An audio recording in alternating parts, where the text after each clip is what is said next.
नमस्कार, मी सुनील. आपण पाहतात आवाज इंडिया मराठी. आता एक नजर टाकूयात महत्त्वाच्या घडामोडींवर. पुण्यातील कोंडवा जमीन अनियमितता प्रकरणी पार्थ पवार यांच्यावर गंभीर आरोप झाल्यानंतर आता हा व्यवहार रद्द करण्यात येणार असल्याची चर्चा सुरू आहे. त्यातच हा व्यवहार रद्द करण्यात आला असल्याचं अजित पवार यांनी म्हटलं आहे. यावर मुख्यमंत्री देवेंद्र फडणवीस यांनी प्रतिक्रिया देताना म्हटलं, झालेल्या कराराची रजिस्ट्री पूर्ण झाली होती, पैशांचा एक्सचेंज बाकी होता. दोन्ही पक्षांनी ही रजिस्ट्री आता रद्द करण्यासाठी अर्ज केला आहे. रजिस्ट्री रद्द करायची असल्यास त्यासाठी ठराविक शुल्क भरावे लागते. त्या संदर्भात त्यांना नोटीस जारी करण्यात आली आहे. त्यामुळे पुढील आवश्यक ती कारवाई केली जाईल असं मुख्यमंत्री यांनी म्हटलं आहे. जी क्रिमिनल केस दाखल झाली आहे ती त्यामुळे संपणार नाही. या प्रकरणात ज्या अनियमितता झाल्या आहेत त्यामध्ये जो कोणी दोषी असेल त्याच्यावर कारवाई केली जाणार असल्याचं मुख्यमंत्री म्हणाले. राज्य सरकारने शेतकऱ्यांच्या विकासासाठी आणि कृषी क्षेत्रात भांडवली गुंतवणूक तसेच पायाभूत सुविधा निर्मितीसाठी मोठा निर्णय घेतला आहे. जून ते सप्टेंबर दरम्यान झालेल्या अतिवृष्टीमुळे शेतकऱ्यांचे मोठे नुकसान झाले असल्याने त्यांना आर्थिक उभारी देण्यासाठी कृषी समृद्धी योजना राबवण्यात येणार आहे. या योजनेअंतर्गत शेतकऱ्यांना ड्रोन, शेततळे सुविधा केंद्र तसेच ट्रॅक्टर चलित रुंद सरी बरंबा यंत्रे खरेदीसाठी सरकारकडून अनुदान दिले जाणार आहे. या योजनेसाठी राज्य सरकारने पुढील 3 वर्षासाठी 5,668 कोटी रुपयांच्या निधीस मान्यता दिली आहे. कृषी मंत्री दत्तात्रय भरणे यांनी म्हटलं की या योजनेमुळे शेतकऱ्यांचे जीवनमान उंचावण्यास मदत होईल आणि बदलत्या हवामानामुळे उद्भवणाऱ्या अतिवृष्टीसारख्या संकटांना सामोरे जाण्याची क्षमता शेतकऱ्यांमध्ये निर्माण होईल.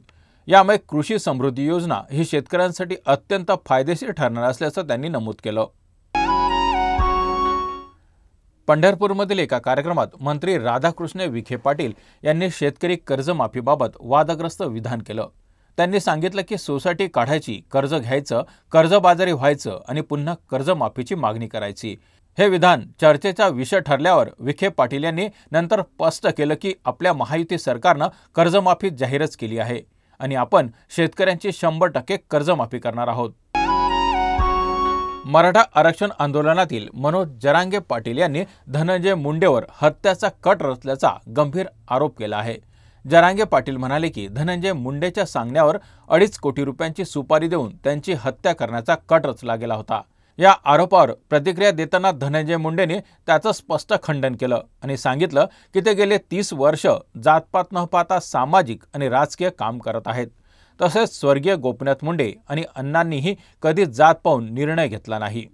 याबाबत सीबीआय चौकशी करावी अशी मागणी करण्यात आली आहे. धनंजय मुंडेंनी म्हटलं की जरांगे आणि आरोपीवर ब्रेन मॅपिंग व नार्को टेस्ट करावी.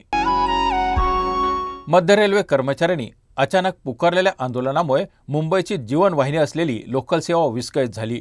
या दरम्यान झालेल्या अपघातात 2 प्रवाशांचा दुर्दैवी मृत्यू झाला. अशातच आता मध्य रेल्वे युनियनच्या अघोषित संपादरम्यान दोघांचा मृत्यू प्रकरणी वकिलाचं मुंबई उच्च न्यायालयाच्या मुख्य न्यायमूर्तींना पत्र पाठवण्यात आल्याची माहिती समोर आली आहे.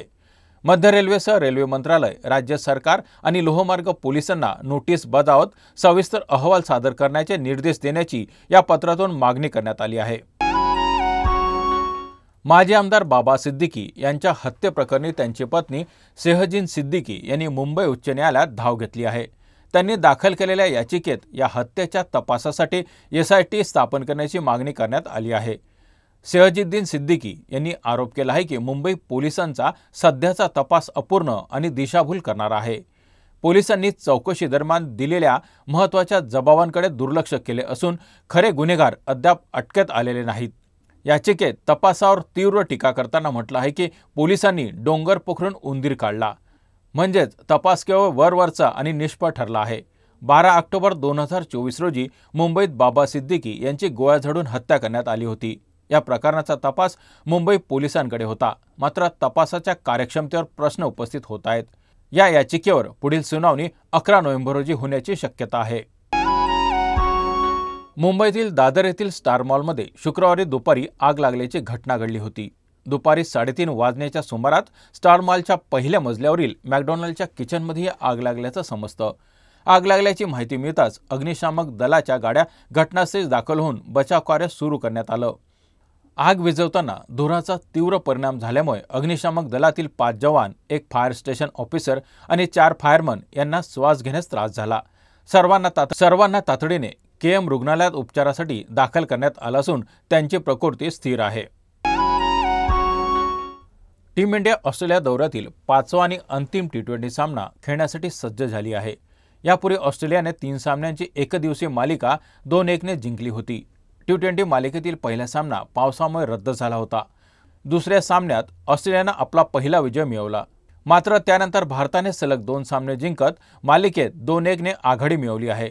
आता भारताकडे सलग आणि एकूण तिसरा सामना जिंकून मालिका आपल्या नावावर करण्याची संधी आहे।